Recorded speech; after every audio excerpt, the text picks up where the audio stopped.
par la MT71 avec toute l'équipe de votre service de santé au travail. Ces webinaires ont démarré dans le cadre du confinement pour continuer à diffuser de l'information malgré les règles de confinement. Et aujourd'hui, nous continuons sur ce schéma car c'est quand même très pratique de pouvoir vous transférer des informations. Donc moi, je suis Laurent Taillebois, je suis conseiller en prévention IPRP. Et nous accueillons aujourd'hui donc docteur François Lavoine, médecin du travail depuis quelques dizaines d'années. Et je suis content d'être là avec vous pour parler de ce sujet très intéressant et qui va bientôt nous concerner tous. Oui, en effet. Donc le sujet d'aujourd'hui, c'est le travail à la chaleur et ses contraintes et ses mesures de prévention. On va déjà regarder si tous les paramètres de fonctionnement technique sont point et si vous pouvez interagir avec les messages, la capsule de chat que vous avez normalement en bas à droite de votre écran. Donc je vais taper un petit message. Voilà, coucou. Et si vous pouvez répondre que vous voyez bien et surtout que vous entendez bien, ça nous aiderait, comme ça nous pourrons pouvoir démarrer tranquillement. C'est tout bon. Ah ben voilà, parfait. Donc le programme de ces webinaires qui devrait nous conduire jusqu'à 11 h si on tient le timing, mais normalement ça sera terminé à 11 h.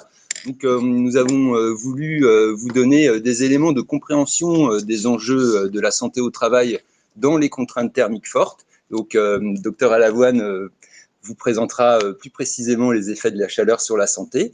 Un petit volet réglementaire, parce que c'est bien de donner un contexte, voilà, réglementaire sur lequel s'appuyer. On verra que le Code du travail n'a pas oublié les contraintes thermiques. Et puis après, bien sûr, la démarche de prévention. L'actualité avec ce Covid qui nous pose aussi quelques difficultés de l'application des règles que vous auriez pu précédemment, les années précédentes, mettre en œuvre, et aussi quelques bases bibliographiques sur le travail et la chaleur. Plus, bon, s'il nous reste un peu de temps, mais on va en prendre, on pourra également répondre à toutes vos questions. N'hésitez pas, dans le fil de la présentation, de les noter dans la capsule chat. Et Eva Blasi, notre chargée de communication, qui est là, femme de l'ombre en back-office, prendra du temps pour rassembler les types de questions et nous les transmettre, docteur Lavoine et moi, pour pouvoir y répondre si nous y pouvons. On fera de notre mieux en tout cas. Voilà. Sinon, toutes les équipes médicales de MT71, l'équipe des IPRP sont à votre disposition aussi, en dehors de ce temps de webinaire, pour répondre à toutes vos questions concernant bien sûr la santé au travail et là plus précisément la chaleur et le travail. Donc la chaleur, en fait, vous avez bien sûr suivi l'actualité, les évolutions climatiques et les vagues de chaleur deviennent systématiques et annuelles. On voit bien les progressions depuis une vingtaine ou trentaine d'années où ces petits aléas du direct, les épisodes de canicule deviennent plus fréquents et plus intenses d'année en année. Les prévisions du GIEC notamment sont assez pessimistes sur finalement l'évolution des contraintes thermiques. Le petit exemple que je vous ai donné là, c'est l'année dernière, le 21 juin, en Saône-et-Loire, qui est d'habitude aussi un département avec des contraintes climatiques dites continentales, c'est-à-dire chaud l'été, et là ça devient très chaud. Donc malheureusement, on assiste à des situations en situation de travail où les décès peuvent arriver. Alors bien sûr, c'est pas question d'attendre cette situation extrême parce que, comme on le verra, il y a aussi des effets sur la santé des salariés, mais aussi sur la santé des entreprises qui doivent être évalués, anticipés et prévenus. Donc, je vais laisser la parole à Dr Lavoine sur la partie effet sur la santé de la chaleur. Alors, rassurez-vous, je ne vais pas vous faire un cours de thermorégulation du corps humain. Ça ne serait pas le sujet, ça embêterait tout le monde. Par contre, il faut que je vous parle un peu de certains petits principes qui vont finalement être la base de tout, qui vont être la base des effets sur la santé, mais qui vont être aussi la base de la réaction du corps et des conséquences. Et ça sera aussi la base des actions que vous pourrez entreprendre au niveau des aménagements, au niveau des postes éventuels, etc., qu'on verra un peu plus tard. Le premier principe, le plus important, c'est que le corps a une température centrale de 37 degrés et qu'il va tout faire continuellement pour la garder. Il va tout faire pour la garder pour permettre un bon fonctionnement. On a tous dans nos entreprises, etc., des fourchettes de température où les machines vont mieux marcher, etc. Et ben, le corps humain, c'est 37, tout simplement. Pour tout ce qui est enzymatique, tout ce qui est réaction chimique, tout ce qui est fonctionnement, c'est 37 degrés et il va tout faire. Et ça sera sa priorité continue. Priorité aux dépens de tout le reste. Voilà, donc en fait, cette priorité d'une manière un peu paradoxale, va aussi provoquer des problèmes. Et c'est ce qu'on va voir après sur les conséquences sur la santé. Hein. Donc, ce principe, température optimale, toujours gardée, et ces échanges ont produit de la chaleur d'un côté, où il y a de la chaleur extérieure de l'autre, il va falloir la perdre, tout simplement. Donc, on peut voir qu'en production de chaleur, on a deux types de production de chaleur finalement. On a la production interne du fait du fonctionnement du corps, qui est l'alimentation tout simplement, les activités musculaires qu'on a tous dans toute activité, mais qu'il va falloir penser d'un point de vue travail. Et intervient aussi tout ce qui est l'émotion, le stress, etc. Par des phénomènes que je préfère passer. Voilà, hein, c'est les corticoïdes, si je me rappelle bien. Voilà. Et on a la production externe. Donc, les industries, certaines industries, la plasturgie, la métallurgie, par exemple, ou, bien entendu, pour tout le monde, les températures extérieures. Et, chose qu'on oublie souvent, la radiation. Alors, on pense à la radiation du soleil, les rayons qui nous tombent dessus, mais c'est aussi la radiation des murs à côté de nous. C'est aussi la radiation de tout objet à distance de nous. Voilà. La radiation, on la voit bien aussi sur ce côté justement des histoires des lunettes infrarouges, etc., qu'on voit dans les séries américaines où il y a de l'action. Donc, justement, le corps va agir. Et il va agir avec plusieurs principes pour perdre cette chaleur. Alors, vous inquiétez pas, si je vous dis c'est un peu technique au départ, mais ça va vous servir. Cette perte de chaleur, elle peut être par cette radiation. Donc, je viens de vous dire par rapport au soleil qui nous en envoie, mais aussi nous, notre corps, envoie des rayonnements pour essayer, vers des objets plus froids, pour essayer de faire des échanges, pour lui diminuer, éliminer cette chaleur. Oui, on sent bien quand on rapproche une main de la peau qu'on sent une température et voilà. Et ça prend. Et il y a un échange. La convection, c'est assez simple. C'est le courant d'air. C'est on nage dans de l'eau froide plutôt que dans de l'eau chaude. Allez en Bretagne plutôt qu'en Guadeloupe. Vous verrez la différence. Et ça fait des fois du bien, des fois un peu moins.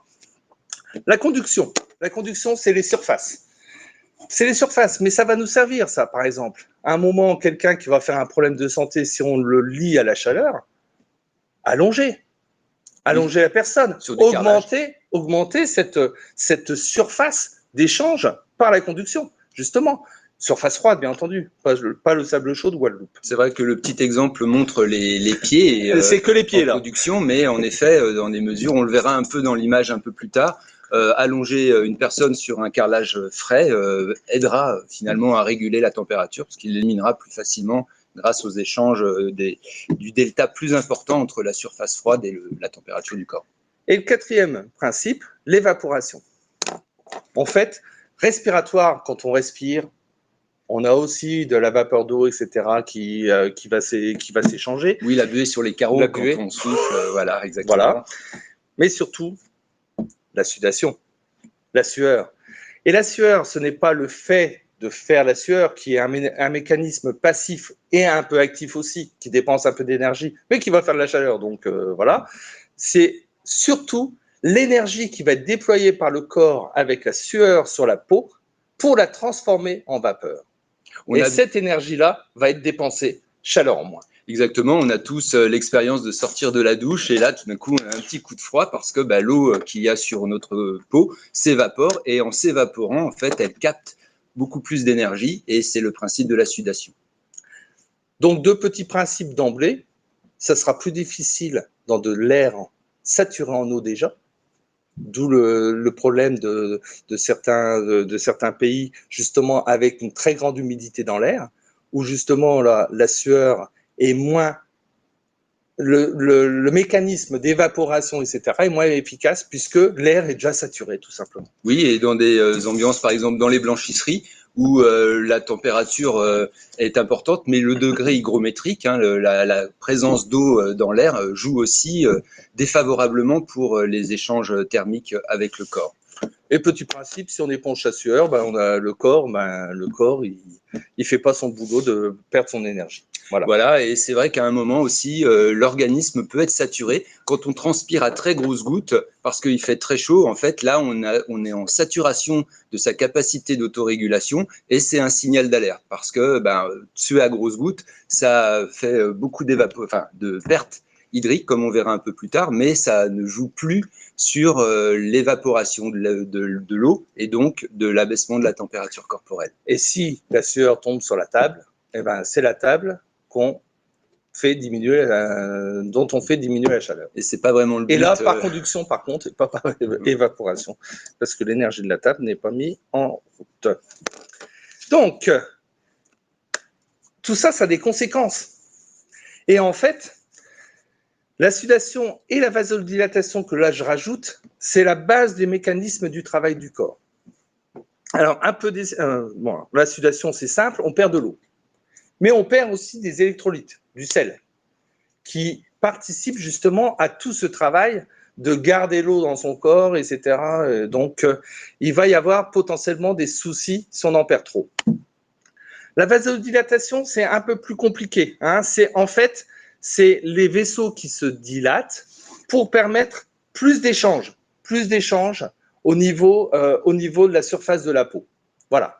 Pour finalement avoir une convection, il faut que je réfléchisse tout le temps entre conduction et convection, une convection un peu plus importante, plus d'échanges. C'est la tasse qu'on remue, la tasse de café qui est trop chaude, et on remue pour qu'il y ait plus d'échanges. Plus d'échanges entre le liquide chaud et l'air qui est un peu plus froid. Donc le coup cardiaque, c'est-à-dire la pulsation, le rythme cardiaque va augmenter dans une ambiance chaude. C'est un moyen pour nous aussi d'évaluer finalement la contrainte physique liée à la chaleur en équipant les opérateurs d'un cardiofréquencemètre et de pouvoir mesurer le coup cardiaque. Mais vous savez que quand on sollicite la machine cardiaque d'une manière importante, il y a des conséquences sur la santé à court, moyen et long terme que l'on va pouvoir voir aussi dans ce webinaire. J'ai vu dans une étude à un moment faite sur un travailleur qui était au chaud, c'était pas à cause de la chaleur, c'était dans une forge, si je me rappelle bien, où finalement un tiers de son travail cardiaque était destiné à cette régulation de température. Un tiers, c'est pas rien. Et on sait que les conséquences à la fin d'une carrière, en fait, la sursollicitation de sa machine cardiaque génère une usure prématurée professionnelle qui peut conduire malheureusement à perdre une espérance de vie parce que la machine s'est usée. Donc l'idée, c'est de vraiment réguler dans sa carrière professionnelle les expositions aux ambiances thermiques chaudes par des stratégies que l'on va pouvoir développer dans les mesures de prévention. Après qu'on aura vu les conséquences médicales. Exactement. D'ailleurs, justement, quelle transition, docteur. Attention, j'ai travaillé. Oui. Donc, alors, on va aller un peu du moins au plus grave. Voilà. Les crampes musculaires. Les crampes musculaires, c'est dû à cette perte en sel, tout simplement.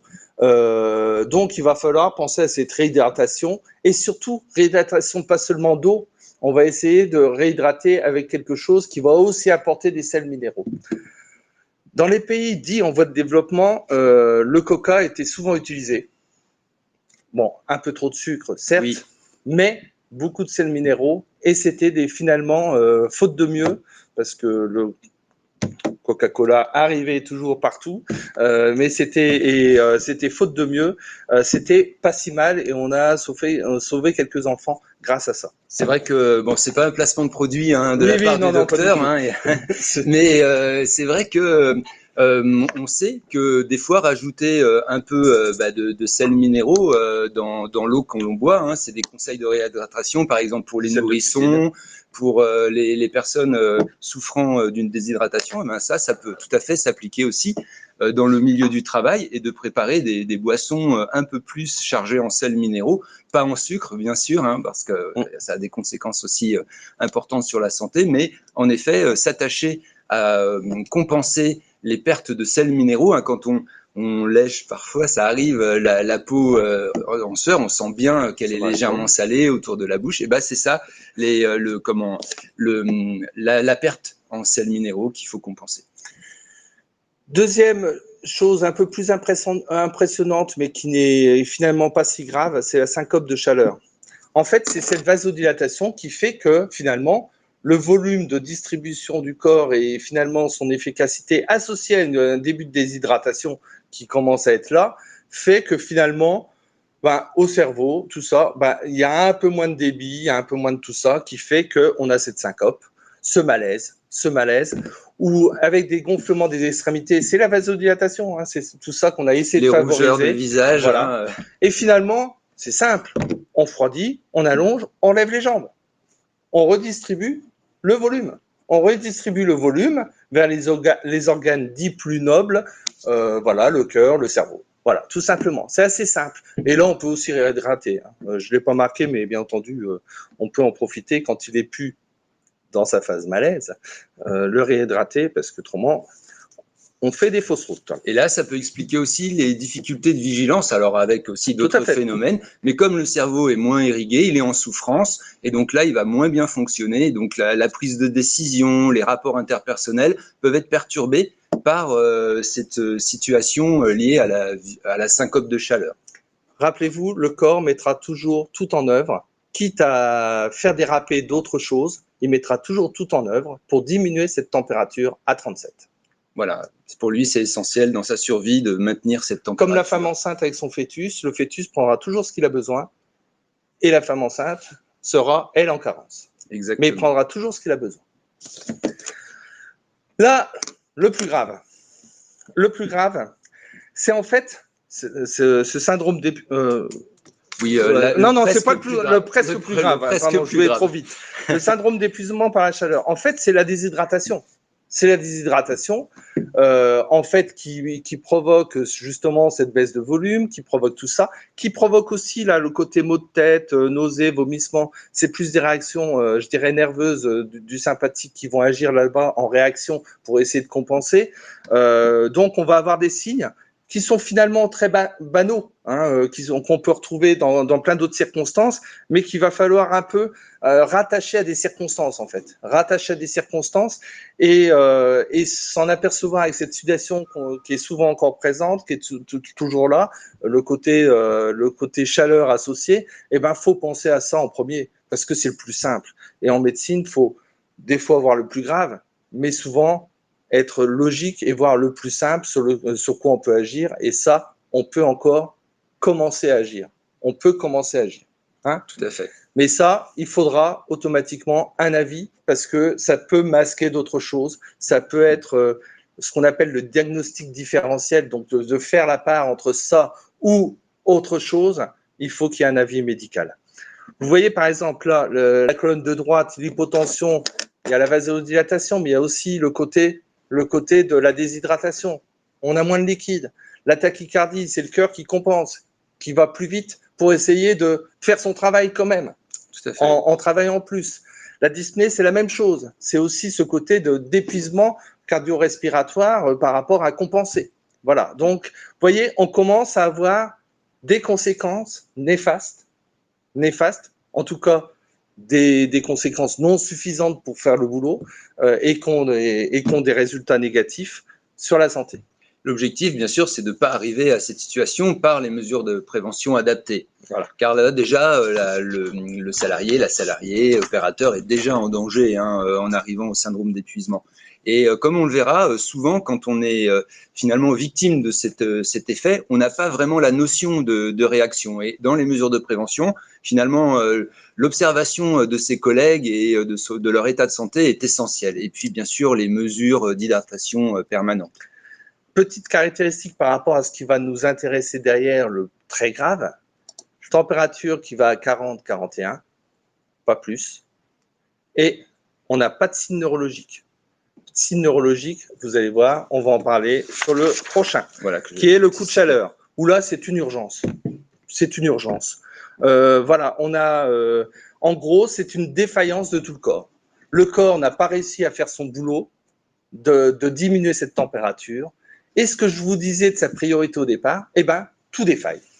Le neurologique, le cardiaque, les reins qui commencent aussi à souffrir, le foie qui va à volo, tout dérape.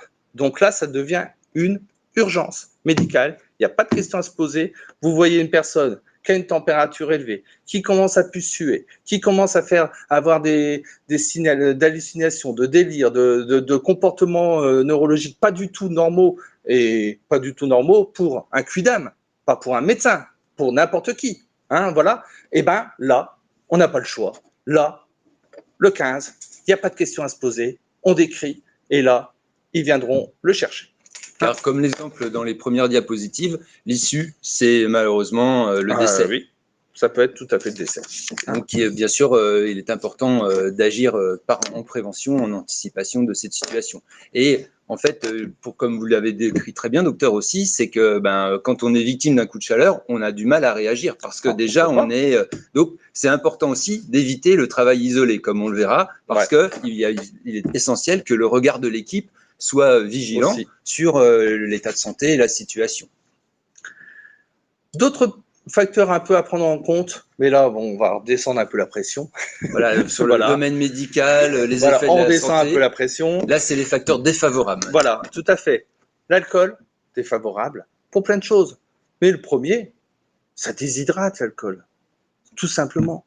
Alors, si vous déshydratez en plus, alors que le corps a besoin de son hydratation pour, quitte à se déshydrater, travailler pour faire baisser la chaleur, là, on s'en sort pas. Hein. C'est simple. C'est clair que la bière, c'est vraiment, par exemple, une mauvaise idée sur des chantiers. Voilà. Il faut prohiber l'alcool, de toute façon, dans le cadre de loisirs, festifs, on n'a pas de regard, mais sur le lieu du travail, on sait très bien que l'alcool, c'est une mauvaise idée. Il y a d'autres situations qui provoquent aussi... Voilà, il y a les médicaments. Alors là, on va un peu changer, perturbe la régulation. C'est pas que perturbe la régulation, en fait. On a des médicaments qui vont agir, d'un point de vue cardiaque, par exemple, qui vont agir sur ce qu'on appelle les diurétiques, qui vont faire perdre du liquide pour agir sur la tension et agir sur le travail du corps. Donc là, attention, ils sont nécessaires, mais ils peuvent aller aussi un peu à l'encontre, finalement, des mécanismes qui seraient possibles pour le corps de mieux se défendre. On a aussi des médicaments qui vont faire artificiellement monter un peu cette température du corps, qui vont exciter, qui vont tout ça, et qui vont exciter un peu les mécanismes, tout ça. La régulation cardiaque aussi. Tout à fait. Les médicaments. Et on a aussi des médicaments qui n'ont aucune action sur la température, mais qui, du fait du volume de distribution de ce médicament, du fait de la déshydratation, vont plus agir. Donc, potentiellement, avoir plus d'effets indésirables et être plus dangereux. Oui, donc, en fait, mais là, ça va être le boulot plus du médecin traitant et aussi un peu du médecin du travail quand il les voit à certains moments-là, d'informer. Et attention, il faut que vous soyez encore plus vigilant sur votre hydratation pendant les périodes chaudes. Et, comme on a déjà un peu dit, ne pas oublier le coût cardiaque, justement, de ce côté de production de perte de chaleur, je dirais, surtout. Et en parallèle, il faut y mettre justement qu'est-ce qui provoque aussi un gros coup cardiaque, c'est l'exercice physique. Et là, imaginez, l'exercice physique déjà provoque une production interne de chaleur. Voilà, il y a déjà ça, on a une chaleur extérieure importante. Et voilà, tout ça va rentrer en concurrence dans le même, avec des mêmes nécessités de faire baisser cette chaleur. Et ça, il va falloir un moment ou un autre en tenir compte. Exactement. Et c'est vrai que là, l'évaluation finalement de la contrainte thermique passe aussi par l'activité physique au travail, les manutentions, les déplacements qui viennent s'ajouter finalement à la contrainte de la température.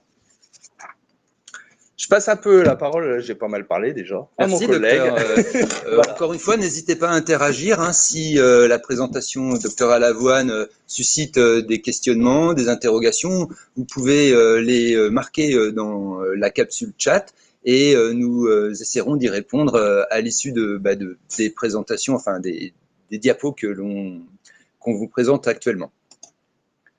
Alors, bien sûr, là, on est sur les effets de la santé, hein, les effets de la chaleur sur la santé. Bien sûr, c'est les opérateurs, mais les opérateurs, ils sont dans un milieu, ils travaillent. Donc, on sait par finalement le principe de l'activité que certaines situations exposent déjà à de la chaleur dans un cadre général tout au long de l'année.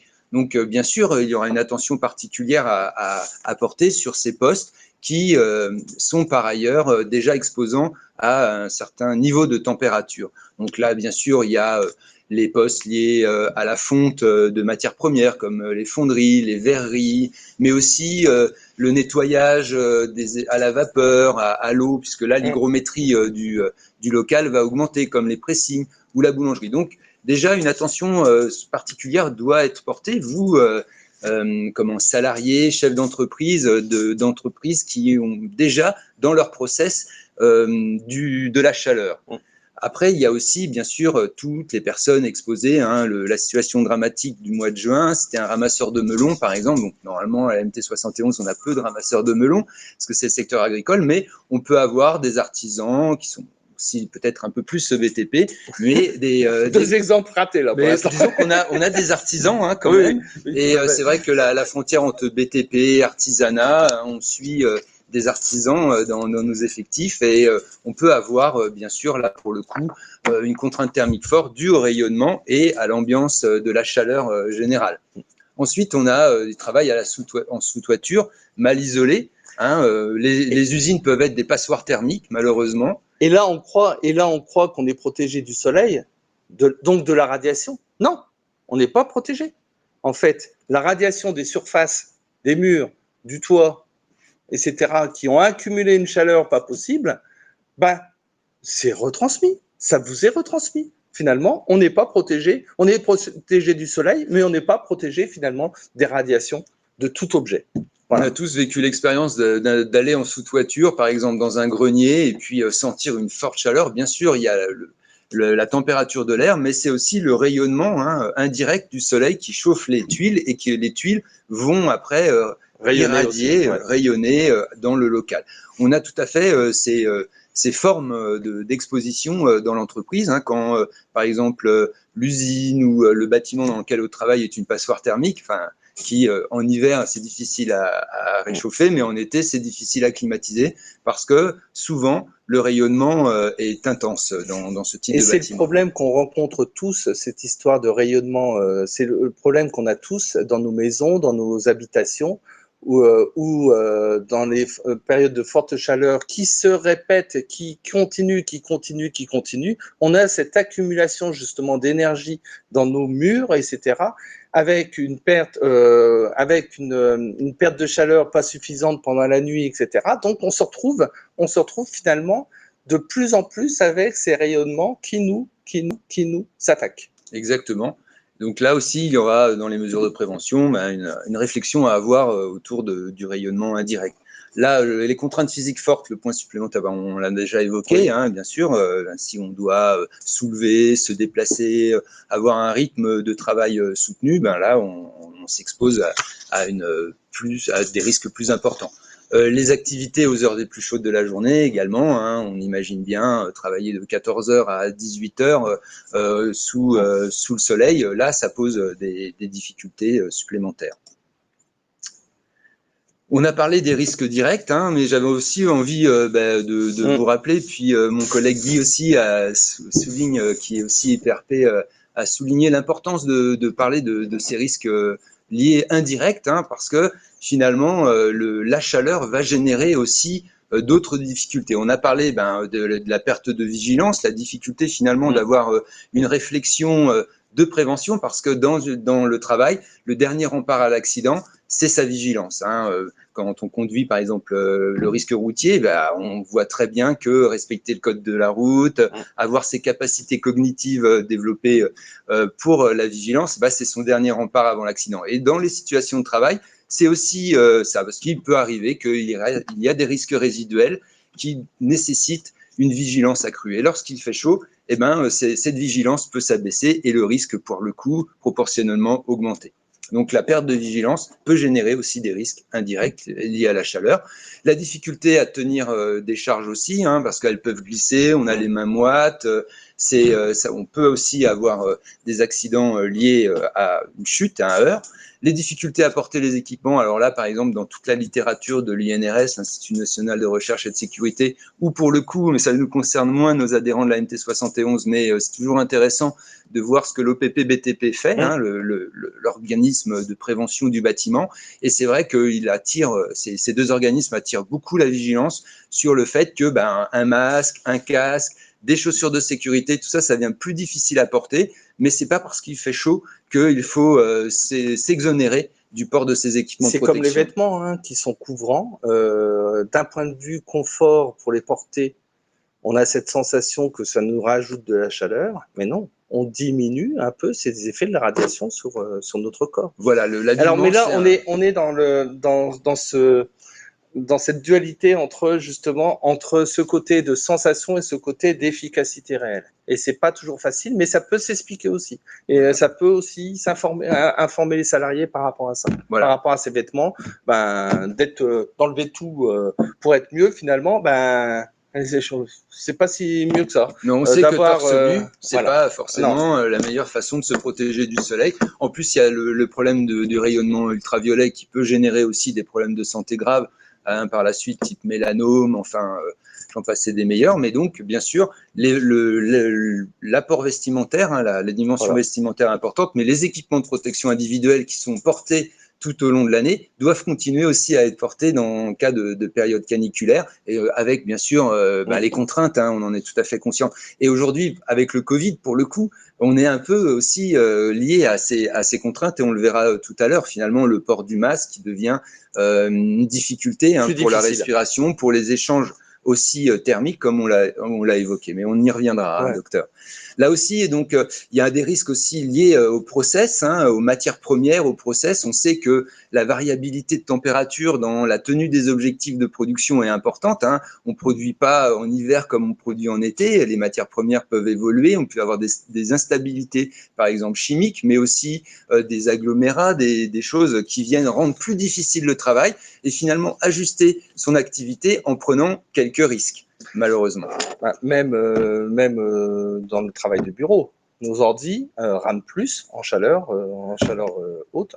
Voilà, et donc là, on peut pester, avoir dans le dernier point de l'énervement, de l'agacement qui se traduit dans la grande famille des risques psychosociaux. On y reviendra un petit peu. Il y a aussi, bien sûr, les risques liés aux installations électriques. On doit contrôler, bien sûr, la diffusion de la chaleur, mais on peut avoir des surchauffes, donc des incendies, et donc devoir intervenir sur un incendie, s'exposer à des particules toxiques, avoir des risques de brûlure. Tout ça aussi, c'est des points qui sont à intégrer lorsque la période caniculaire arrive. Et après, bien sûr, les pannes, donc les problèmes d'objectifs de production, la précipitation, le travail en mode dysfonctionnel plutôt. Et donc tout ça, ça génère également des risques nouveaux, indirects. Certes, on ne parle pas de la thermorégulation du corps, mais on est exposé à un certain nombre de facteurs de risque qu'il n'y a pas quand la température n'est pas élevée. Le dernier point, donc on en a parlé un petit peu, la dimension du stress, le stress chronique, la peur de ne pas arriver à atteindre ses objectifs, l'agacement, la perte de vigilance, le stress peut aussi rendre difficile la maîtrise de ses émotions et donc générer des tensions dans les équipes qui vont être après difficiles à réguler. Donc là aussi, il y a une vigilance à avoir. Et le dernier, quand on arrive à un niveau tel que de dégradation de ses capacités cognitives, qu'on peut avoir des comportements complètement absurdes, c'est-à-dire se mettre en danger, ouvrir des vannes qu'on ne devrait pas, et donc avoir des processus de danger importants. Heureusement, l'idée de la prévention, c'est de ne pas arriver à ces situations extrêmes et de réguler. Donc, justement, la réglementation nous demande un certain nombre conduites à tenir pour éviter d'arriver à ces situations de danger grave et de régulation. Donc, si on regarde dans la réglementation, il n'y a pas de valeur seuil, des valeurs repères. Hein. Le Code du travail ne dit pas à 30 degrés, on doit agir de telle ou telle façon, mais on a des indices, notamment dans les études de santé au travail, parce que en fait, le personnel exposé à la chaleur dans les fonderies, dans la métallurgie, dans d'autres, est suivi médicalement, et donc on a des valeurs, des ABAC, qui dépendent pas seulement de la température. On a un indice qui s'appelle le WBGT. En fait, c'est un indice qui s'est calculé avec l'ensemble des paramètres qui déterminent la température, c'est-à-dire le rayonnement, la température humide, la température sèche. Et tous ces éléments viennent s'agglomérer dans des ABAC. L'idée, c'est pas d'arriver à ces valeurs, mais d'être vigilant, par exemple, sur les points. Donc là, l'INRS propose des valeurs repères, donc 30 degrés. Donc c'est quand même intéressant de pouvoir se poser. Et puis après, les valeurs repères caniculaires, comme on le verra dans la prochaine diapo, le gouvernement, le ministère du Travail demande d'agir en fonction du niveau d'alerte de la canicule. Dans le cadre réglementaire ou dans le Code du travail, on peut trouver différents articles. On nous a donné les principaux là. Bien sûr, le cadre général de la prévention, donc l'obligation de sécurité de résultat des employeurs est concerné. Donc, vous devez tout mettre, employeur, tout mettre en œuvre pour assurer la sécurité et la santé physique, mentale, sociale de vos salariés. Mais les salariés aussi ont l'obligation de prendre soin de leur sécurité et de celle des autres. Quand on parle de vigilance dans l'équipe pour s'attacher à observer comment son collègue supporte ou pas la chaleur, on est bien dans cette dimension. On a aussi un point sur la dimension de ventilation, aération, alors dans des espaces non pollués, mais aussi avec des pollutions. Donc là, c'est les articles du Code du travail. Après, on a aussi une nécessité d'adapter la température. C'est ma collègue Nathalie qui m'a fait rajouter ce point-là. Merci Nathalie, je ne sais pas si elle nous écoute, mais en tout cas, c'est important aussi, bien sûr, de donner des conditions adaptées finalement aux contraintes physiques que les opérateurs peuvent supporter, bien sûr. Et donc là, il y a cette dimension dans le Code du travail. Ensuite, la mise à disposition des boissons, vous le savez, on doit laisser à disposition donc, des boissons fraîches et potables, bien sûr, sur le lieu du travail.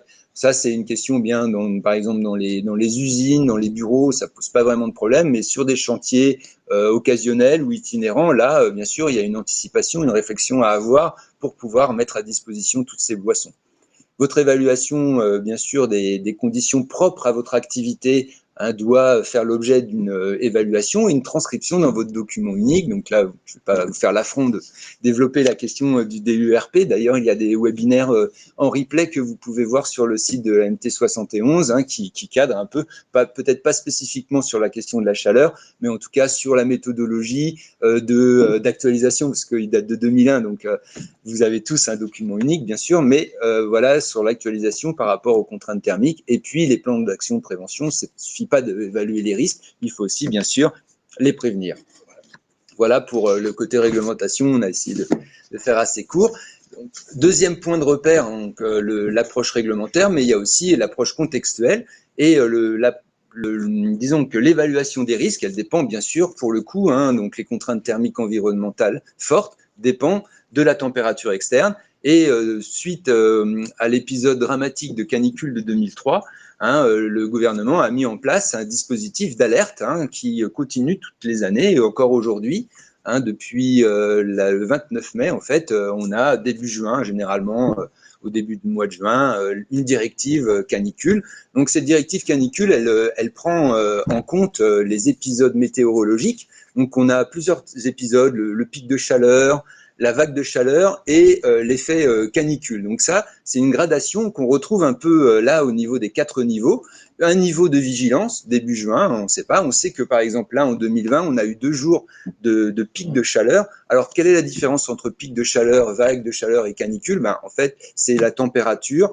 Par exemple, un épisode caniculaire, c'est 5 degrés de plus que la moyenne observée dans la région. Donc, c'est pour ça que la carte de France… Et surtout le temps. Voilà, et 3 jours de température supérieure à 5 degrés de moyenne maintenue. Et c'est vrai qu'on compte aussi la nuit parce que malheureusement, dans les épisodes caniculaires, la température de la nuit ne redescend pas suffisamment pour favoriser les échanges de l'environnement. Et quand on revient au travail, eh bien, l'ambiance de travail est déjà chaude. Et donc, il y a du rayonnement, enfin, il y a tout ce qu'on vous a expliqué tout à l'heure dans les échanges thermiques. Donc, c'est important, et vous le savez, de l'actualité météorologique et d'anticiper finalement ce bulletin. Donc là, on voit par exemple nos amis de la région sud qui sont là en vigilance canicule, en point rouge, mobilisation maximale, parce que là, les températures observées ne descendent pas la nuit et sont maintenues pendant 3 jours. Et donc, c'est bien régionalement que cette alerte canicule se fait. Et pour le coup, vous devez vous tenir informé parce que, par exemple, là, sur cette carte, en Saône-et-Loire, on est plutôt sur l'orange, alerte canicule, qui est déjà à un niveau important. Mais nos amis bretons, là, par exemple, ils sont en vert. Et donc, c'est bien une adaptation, finalement, au cas par cas, en Saône-et-Loire, des conduites à tenir.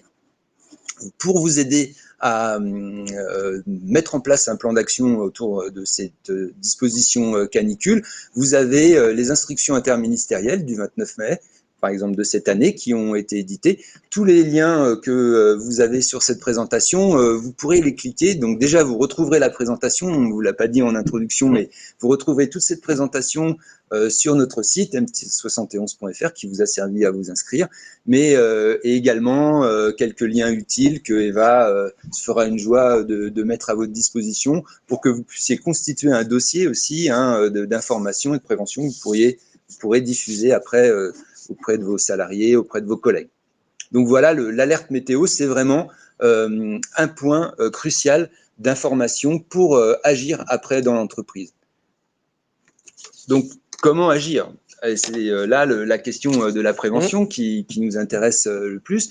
Donc, la prévention, d'une façon générale, elle agit sur 3 dimensions. La dimension technique, la dimension organisationnelle, la dimension du travail, et la dimension humaine. La dimension humaine, c'est les savoirs, les compétences et l'adaptation de ces points de vigilance, comme on disait, à des conditions particulières. Donc là aussi, il n'y a pas d'exception dans la prévention des risques chaleur. On doit agir sur ces 3 niveaux de manière coordonnée et avec, bien sûr, les marges de manœuvre qui sont les nôtres. Donc là, nous, on aime bien supprimer les risques. Je vous rappelle les 9 principes généraux de prévention. Le premier, c'est supprimer le risque. Bien sûr, on ne va pas supprimer les conditions climatiques. Malheureusement, on sait que c'est un phénomène d'entraînement qui est très complexe et qui conduit à des épisodes caniculaires successifs. Mais par contre, on a la possibilité d'agir sur son environnement de travail. Je parlais des passoires thermiques tout à l'heure. Bien là, en fait, on va jouer sur la dimension globale, collective, en essayant d'éviter, par exemple, la transmission de la radiation solaire vers une radiation de mur à l'intérieur. Donc là, c'est bien une question. Les nouveaux bâtiments prennent de plus en plus en compte ça, avec des matériaux aussi choisis justement par rapport à cette radiation. Encore. Exactement, voilà. Dans ces côtés-là, justement mais dès la conception, alors là, c'est vrai, c'est pas complètement de l'utopie, mais ça vient petit à petit, et ça peut aussi faire partie des choix d'un employeur, à un moment, de tenir compte de ça, à un moment, dans une installation, dans un déménagement, etc. Voilà, prendre en compte ça parce qu'il en aura des bénéfices derrière. Mais on n'est qu'aux prémices de tout ça. Et exactement, les marges de manœuvre à la conception sont importantes, et donc dans votre projet, souvent les entreprises sont dans une logique, une réflexion de conception, de transformation des situations de travail. Donc là, anticiper les contraintes climatiques, hiver pour les économies de chauffage, ça compte, mais aussi l'été pour prévenir l'exposition intense du personnel aux contraintes thermiques, ça c'est important. Donc l'isolation, l'orientation, les ouvertures, la ventilation naturelle. Bien sûr, quand il fait très chaud dans le local, enfin à l'extérieur, il fait aussi chaud à local, et donc l'air chaud se déplace. Mais si on peut augmenter la vitesse de déplacement d'air, on augmente les échanges thermiques, et donc finalement la régulation, même si la température est importante. Et on sait que les ventilateurs peuvent parfois faire du bien. Ces ventilateurs qui sont moins faciles à mettre en œuvre aujourd'hui à cause du plan sanitaire lié à la circulation du Covid, Mais voilà, la ventilation naturelle, c'est un élément, et d'ailleurs, il y a beaucoup d'entreprises qui agissent comme ça. Après, donc, le deuxième point, c'est l'organisation du travail. On en a parlé, la question du travail pendant les périodes les plus chaudes, la dimension d'exposition au rayonnement solaire, tout ça, ça peut être régulé par la question organisationnelle. Alors, de quoi on parle quand on parle de l'organisation du travail? C'est bien sûr évaluer quotidiennement le risque pour chaque salarié en fonction du bulletin météo. La conduite à tenir va être différente si on est en canicule intense ou en vigilance canicule. Donc là, on regarde la température, on l'adapte par rapport à la nature des travaux. Est-ce que c'est des travaux extérieurs avec des fortes contraintes physiques? Donc là, on va essayer de reporter son activité. On sait que certains secteurs peuvent faire valoir la prise en charge du chômage intempérie dans le cadre de la canicule pour justement organiser différemment. On peut être aussi à une organisation en temps variable, une adaptation du temps de travail pendant cette période, en travaillant plus tôt le matin, plutôt Donc, c'est déjà passé au point d'après. Ah oui, voilà, je vais vite. Et donc là, on est vraiment aussi sur une dynamique individuelle, l'âge, l'état de santé. On sait qu'il y a des populations aussi à risque. Vous parliez de femmes enceintes. On a une régulation qui est différente chez la personne âgée. C'est sûr qu'elle va un peu s'altérer au fur et à mesure de l'âge. Mais on est plus à des âges un peu plus importants que des âges de travail, je dirais. Voilà. Mais bon, mais on va avoir plus de cardiaque, on va avoir plus de tout ça. Mais ça, vous n'êtes pas censé savoir l'état de santé de vos salariés. Mais ça peut être toujours bien de donner l'information. Si vous avez un état de santé particulier, n'hésitez pas à en parler à votre médecin. N'hésitez pas à en parler à votre médecin du travail. Voilà. Je vois que l'heure tourne et court, donc oui. je vais accélérer un peu sur l'organisation. Donc là, aménager les horaires de pause, on en a parlé, tenir compte des périodes d'acclimatation. Donc là, on sait, on n'a pas trop évoqué la question de l'acclimatation, mais on sait que le corps, en fait, oui, il va évoluer en fait par des périodes brèves d'exposition à la chaleur. Le corps va s'adapter, il va réussir finalement à mettre en place sa sudation plus tôt. Sur des températures corporelles qui ont monté moins haut, donc il va être plus efficace plus tôt, et il va s'arranger en plus que la sueur ait moins d'électrolytes, donc de sel, qui fait qu'il va limiter aussi les pertes de sel. Mais ça prend quelques jours. Ouais. Et donc, avant de bénéficier de cette résistance naturelle du corps, eh bien, il faut être vigilant sur les premiers jours de la canicule. Et je voudrais intervenir sur les pauses. Je vous disais l'histoire de l'opérateur forge qui a 50 degrés, qui avait un coup cardiaque, etc. Pendant l'hiver, à un moment, ces pauses, il peut les faire à l'extérieur. Il récompense. Voilà. Là, ces pauses, il les fait où? Il les fait où? Il va dehors? Il va dehors où il fait aussi chaud? Voilà. Donc, pensez aussi dans votre organisation de travail qu'il y ait des pauses, c'est bien, mais qu'il y ait un endroit un peu protégé par rapport à cette pause. Protéger des rayonnements et protéger un peu de cette chaleur globale. En effet, voilà, et docteur me donne l'occasion de passer à la suivante. Donc, fournir des moyens de lutte contre le soleil et la chaleur. Donc, c'est des locaux climatisés, par exemple. On sait que dans le bâtiment, il y a une obligation d'être à disposition des locaux climatisés. Là aussi, la climatisation pose des questions sur le Covid, et je vois qu'il y a une petite question sur ce sujet. Donc, on va essayer d'avancer parce qu'il est déjà 48 et le temps passe vite. On a tous des impératifs après. Donc, aménager les postes de travail, c'est bien sûr avoir une réflexion sur la manutention, comme on l'a dit, et puis essayer de voir comment on peut adapter le travail sur certaines populations. On l'a vu dans le cas du confinement et de l'organisation finalement un peu différente, par exemple avec le télétravail, si c'est possible. Fournir les moyens de rafraîchissement, là, on en a parlé aussi, des boissons fraîches, alors pas glaciales non plus, parce que c'est pas forcément bon de boire trop froid, mais en tout cas, avoir de l'eau potable et fraîche à disposition. Un autre moyen de prévention, bien sûr, c'est ce qu'on fait aujourd'hui, c'est l'information, la formation sur quels vêtements porter, peut-être pas du noir en plein soleil, donc de couleur claire, plutôt ample. La protection de la tête, on voit des fois un casque de chantier avec une bande en polystyrène qui vient agrandir comme un sombrero le casque. Voilà, ça c'est des moyens pertinents de se protéger.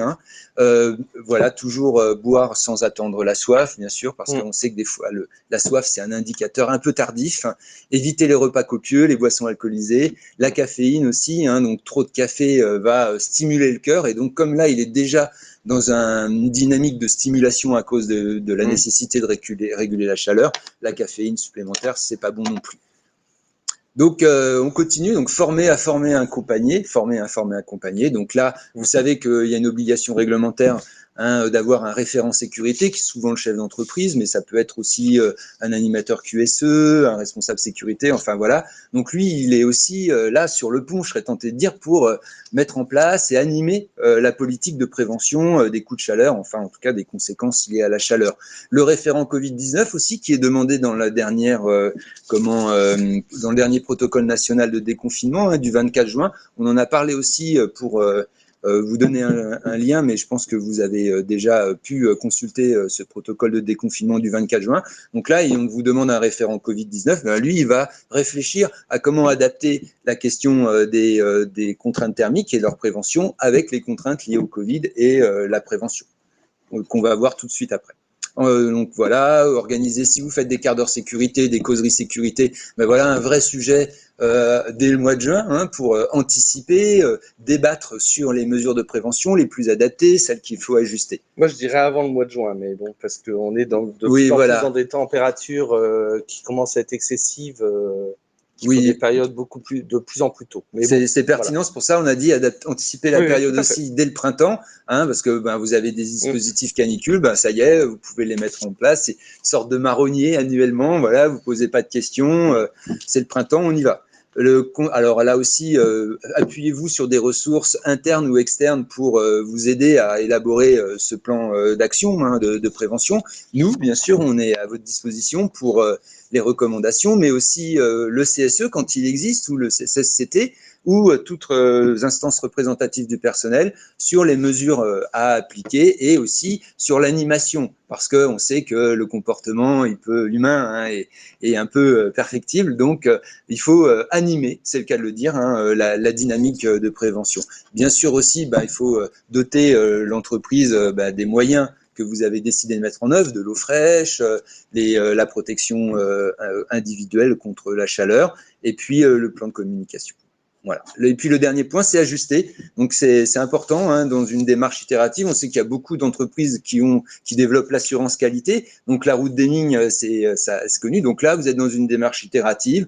Vous mettez en place des mesures et puis vous évaluez leur performance et vous ajustez au fur et à mesure pour les plans canicules des années suivantes. Comme pour la production, c'est ce qu'on fait aussi habituellement. Exactement, voilà. C'est une bonne stratégie en fait, parce que voilà, la dynamique d'amélioration continue est très intéressante aussi pour la prévention des risques professionnels et notamment la chaleur. Alors voilà un sujet qui intéresse tout le monde, les contraintes thermiques et la protection Covid, parce que malheureusement, les mesures sanitaires de protection contre ce virus, vous avez vu, nous on a conservé la distance d'1 mètre. Voilà, on essaye de parler dans l'axe de la caméra, pour pas que vous soyez, que l'on soit trop exposé, et que ce soit aussi convivial par rapport à cette présentation.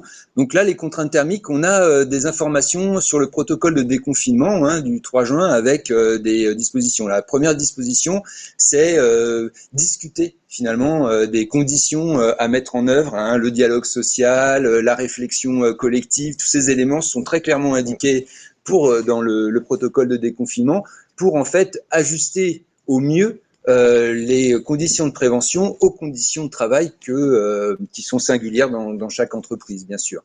Alors, qu'est-ce qu'on nous a déjà remonté comme information? Parce que ça, c'est du vécu de terrain, et on essaye, alors voilà, avec nos moyens aussi, de pouvoir répondre aux questionnements de nos adhérents. Donc, la difficulté respiratoire avec le masque, en effet, ça fait une barrière, et docteur Alain, qu'on a même sans chaleur, et c'est toujours... c'est une résistance de plus. C'est une résistance de plus à cette respiration. Moi, personnellement, je sais que, par exemple, j'ai beaucoup de mal. Mais bon, voilà. Et là, en plus, avec l'histoire de la chaleur, on va avoir ce côté d'humidité. On va avoir ce côté on va être dans la dynamique, comme la sudation, d'éliminer plus de liquide et de travailler là-dessus. Et justement, on va se retrouver dans ce côté du masque qui va être mouillé plus tôt. Et voilà, et qu'il va falloir changer a priori plus régulièrement. Exactement. Si on est sur un port de toute la journée du poste de travail, il va falloir, à mon avis, prévoir plus de changements. Voilà, exactement, parce que les microfibres, en fait, se saturent de l'humidité et les échanges respiratoires sont plus difficiles. Donc là, il est vraiment nécessaire, en fonction des sensations, du ressenti du personnel, de mettre à disposition plus de masques pour les changer plus régulièrement. Donc, on les change, toujours en respectant aussi les mesures d'hygiène, hein, c'est-à-dire en prenant le masque par les lanières, en le mettant tout de suite dans une poubelle fermée. Là, il y a une réflexion que vous devez mener en fonction finalement au cas par cas des besoins de Je crois que tu as pris le mien alors. Oh là là, c'est pas une bonne idée ça. J'étais obligé de me désinfecter les mains. Non mais justement, et c'est peut-être là-dessus qu'il va falloir rebondir. Repensez bien votre organisation de travail vis-à-vis de ne pas être vers cette protection individuelle vis-à-vis du Covid qui est le masque, etc. La distanciation physique, etc. est toujours à privilégier parce que ça sera la plus confortable, la plus efficace et la moins contraignante. Exactement. Donc, pensez vraiment plus au fond des choses. Ça vous servira même pour le reste en dehors de la chaleur, mais pensez plus les choses dans leur finalité au bout du compte. Il reste quelques minutes, efficace. Alors je vais encore accélérer. Hein. Voilà. Donc là aussi, la question de la climatisation, elle se pose. Et donc là, en fait, c'est une réflexion entre les bénéfices et les risques. Hein. Bénéfice d'une climatisation pour lutter contre les effets de chaleur et le risque finalement de voir un environnement clos maintenu à une température réfrigérée. Donc là, le protocole de déconfinement donne des orientations. Hein. Alors c'est vrai que bien sûr c'est pas complètement supprimer le risque et donc il y a toujours une probabilité. Mais quand on met en place ces deux éléments, notamment donc l'orientation des pales du climatiseur. Bien sûr, la question se pose pas quand une seule personne est par exemple dans un bureau isolé. Donc là, la climatisation peut être mise, mais lorsque les locaux sont partagés, et ça arrive très souvent, hein, ça peut être un atelier, un bureau en open space, tous ces éléments. Donc là, l'idée, les préconisations, c'est d'éviter les flux d'air pour éviter les aérosols, les particules qui se déplacent de personne à personne. Donc là, le flux d'air le plus lent possible, les pales orientées, mais aussi et surtout, c'est très important de ne pas oublier de ventiler le local. L'aération. Donc, ouvrir les fenêtres, renouveler l'air plusieurs fois par jour. Je crois que c'était 15 minutes toutes les 3 heures. Hein, voilà, si je me rappelle bien. Après, ça peut être aussi plus, organiser le travail vis-à-vis de ça. Voilà. En fait, là, j'ai eu le cas d'une salariée qui voulait reprendre, qui était plus à risque, etc. Et on était dans cette réflexion, justement. Et on pensait, justement, ce côté d'isoler, de pas faire en même temps que les autres, cette aération qu'on pouvait pas avoir par les fenêtres, il n'y avait pas de fenêtres. Donc, il va falloir organiser le travail pour permettre cette aération finalement régulière et finalement être dans une sécurité correcte sanitaire.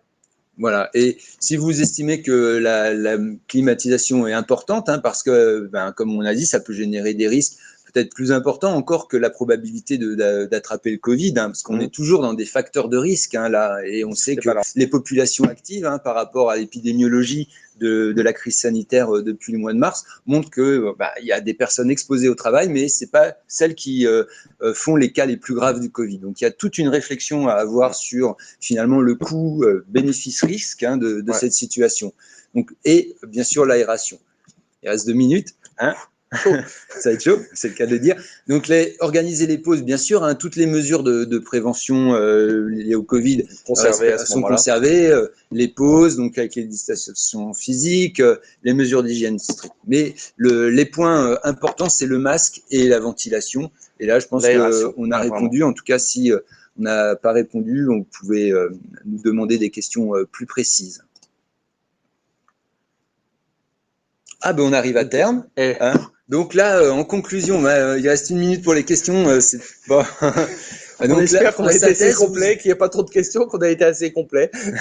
En synthèse, vous avez ce petit document qui est disponible, téléchargeable sur le site du ministère du Travail, mais qu'on mettra également dans les documents ressources, qui reprend finalement les grands thèmes de prévention. On n'a pas la question de la compréhension des enjeux de santé, c'est peut-être accessoire. Vous pouvez utiliser notre support, bien sûr, si vous avez une communication à réaliser auprès de l'entreprise, pour les animateurs sécurité.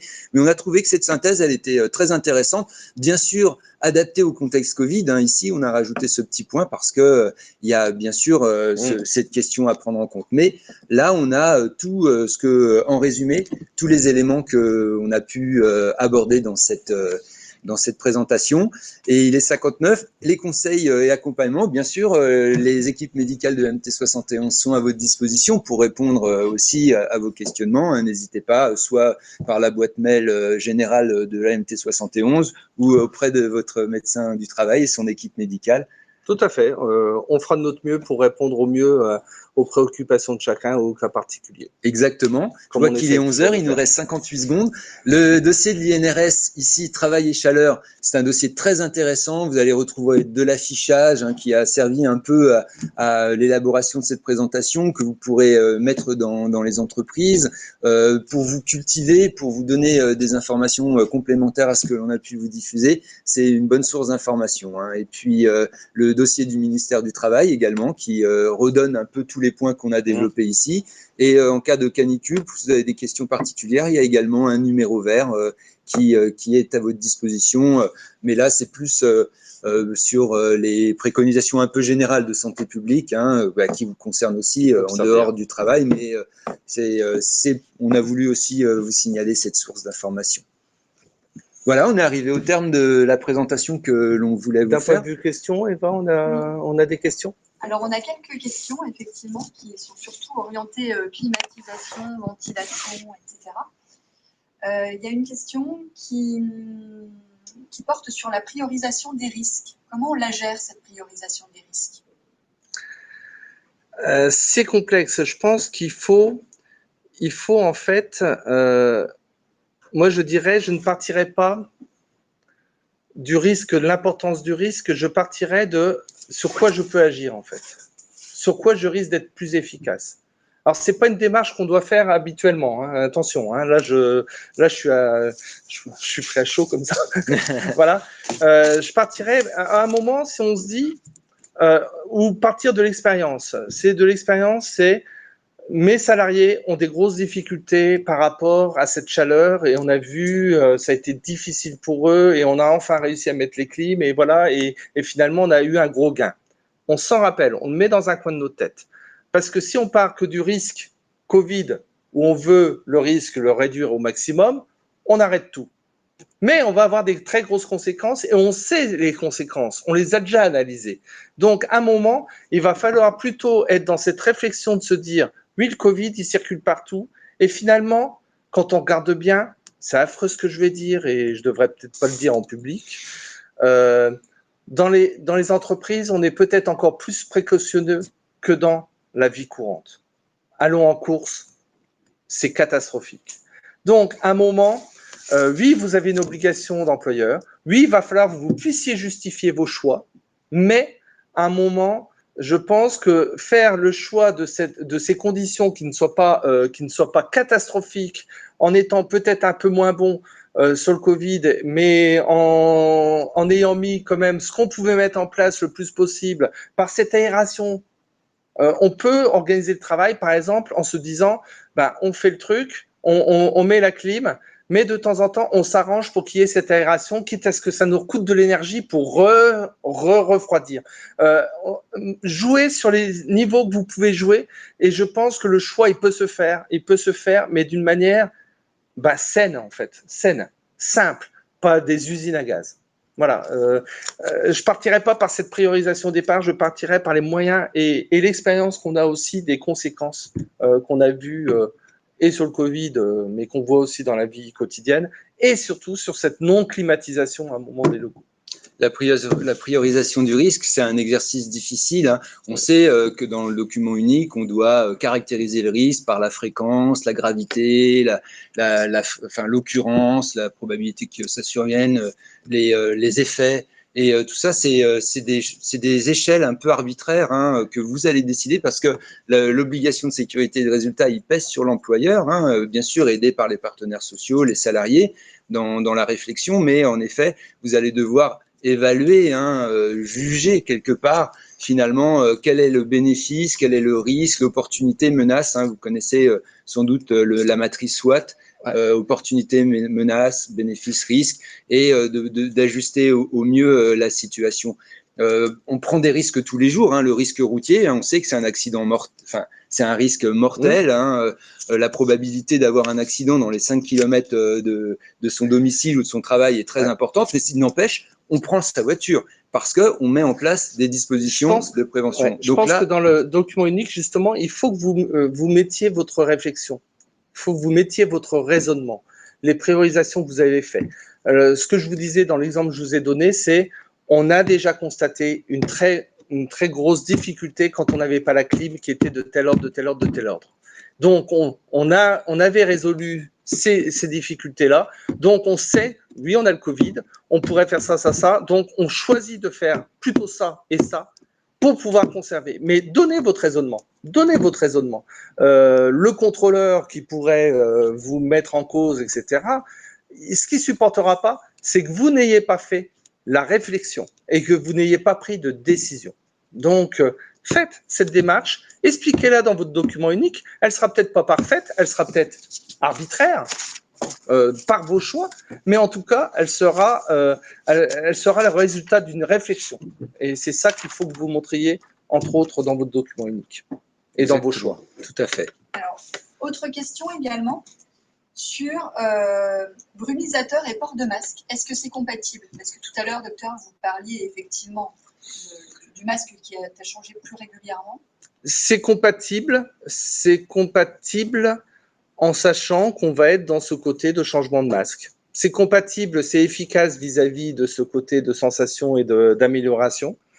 Voilà, mais on sera avec la conséquence d'être obligé a priori de changer de masque qui sera saturé en vapeur d'eau plus rapidement. Alors, il faut s'entendre aussi sur ce que c'est qu'un brumisateur, parce que, par exemple, il y a des systèmes de ventilation avec brumisation, hein, qui diffusent une sorte de petits nuages de microparticules d'eau. Bien sûr, là, tout ce qui est ventilation, hein, quand c'est dans un local partagé, c'est à prohiber. Enfin, prohiber. Voilà. Pas de choses dirigées. Voilà, pas de choses dirigées. La climatisation, c'est avec des vitesses d'air très faibles. Je participais à une visite d'entreprise la semaine dernière où c'était une chaussette microperforée, hein, qui circulait dans l'atelier. Donc là, en fait, c'est par conception, il y a très peu de vitesse de déplacement d'air. On a conseillé, en plus de mettre le masque, hein, de conserver le port de masque. Donc là, la probabilité de mettre des particules de Covid, donc déjà être malade avec une charge virale importante, mise en suspension parce que, à travers le masque, plus un déplacement d'air de poste à poste, là, on voit que les niveaux de risque, par la réflexion, hein, et la mise en débat des conditions concrètes de travail, étaient assez basses pour rassurer le personnel et maintenir le système de climatisation parce qu'il y avait des contraintes physiques importantes et donc le risque de coup de chaleur était plus important que le risque de développer, contracter une maladie liée au Covid.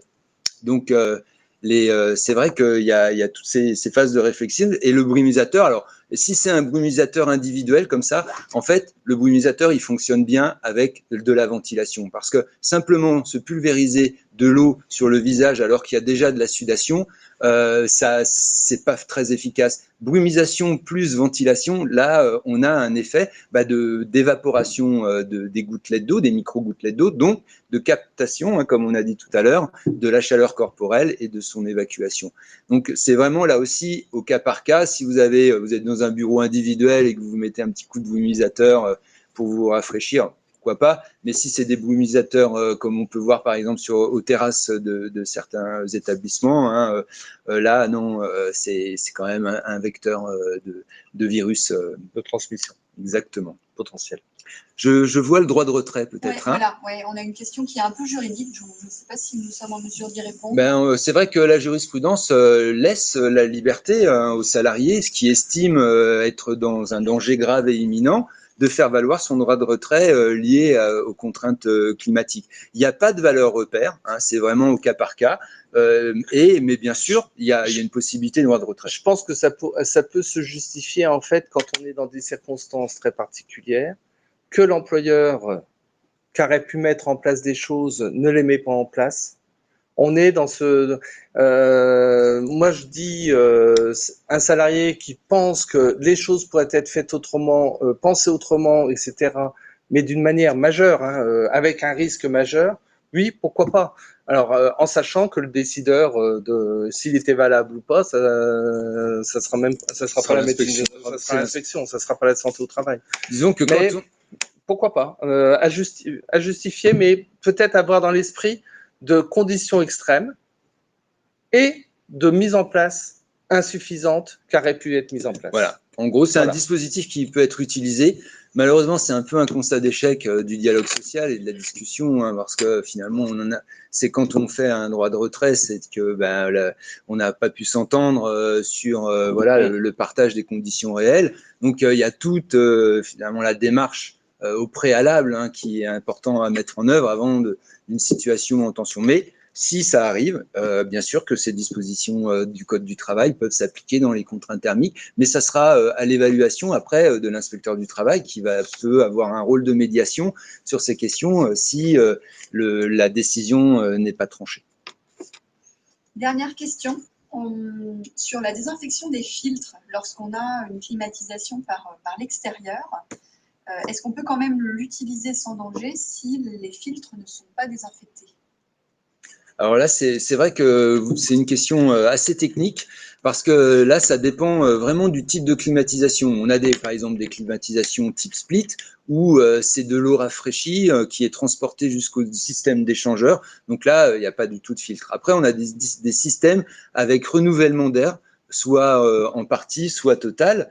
Et donc là, en effet, il y a des filtres, mais c'est souvent des filtres pour l'introduction de l'air pour éviter les polluants extérieurs, les pollens, tous ces éléments. Donc, c'est pas génial de principe, je pense, mais si c'est un apport d'air extérieur, on est dans quelque chose qui est, c'est pas génial, les filtres sont pas nettoyés, soyons clairs, parce qu'ils sont pas efficaces.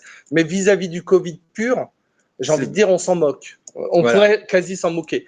On s'en moquerait pas du tout dans un système de recyclage d'air. Là, on s'en moquerait pas du tout. Là, il faut être hyper rigoureux sur les filtres. Ça, c'est par exemple les systèmes split, 10 split, hein, donc une caissette dans le local qui, comme un frigo, hein, qui transmet de la fraîcheur et avec un système d'échange thermique à l'extérieur.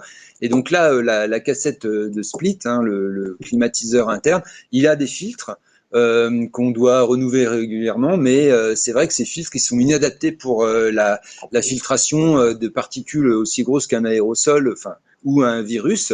Et il est demandé dans les préconisations d'équiper ce type de climatiseur de filtres dits HEPA, HEPA, c'est des filtres à haute efficacité de filtration, mais quelquefois, enfin même souvent, ces climatiseurs, ils sont pas adaptés à ce type de filtre, alors ça pose une difficulté. Mais si vous pouvez en effet accéder à vos caissettes d'échange thermique, hein, de climatisation, et les désinfecter, nettoyer très régulièrement, bah, c'est toujours ça de plus à ajouter dans vos mesures de prévention. C'est bon. Voilà. La question. On a répondu à tout. Vous êtes encore 30 participants dans la salle virtuelle. Merci d'avoir tenu jusqu'à un peu dépassement d'horaire, mais c'était important. Ça, je le savais, avec Laurent, je le savais qu'on dépasserait. Ça va, on a fini pile à 11h. C'est à cause des questions de nos participants. Hein.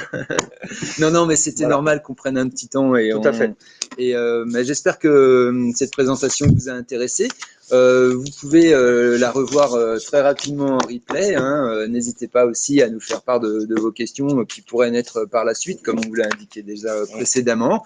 On a été malheureusement un peu frustrés de ne pas voir vos visages, vos yeux et d'interagir. C'est mieux pour la prévention liée au Covid, hein, oui.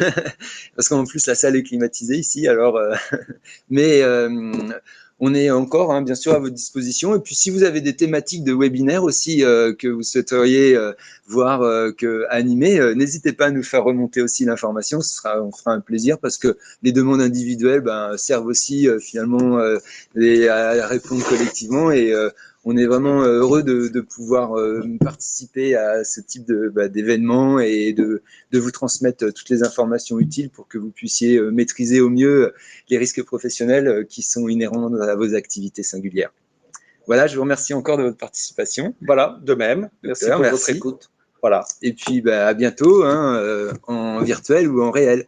Au revoir. Et n'oubliez pas qu'on est toujours dans un contexte sanitaire particulier et n'oubliez pas les gestes barrières, la distanciation physique et les règles d'hygiène strictes. Voilà, bonne journée à vous Bonne et journée. à très bientôt. Au Au revoir. revoir.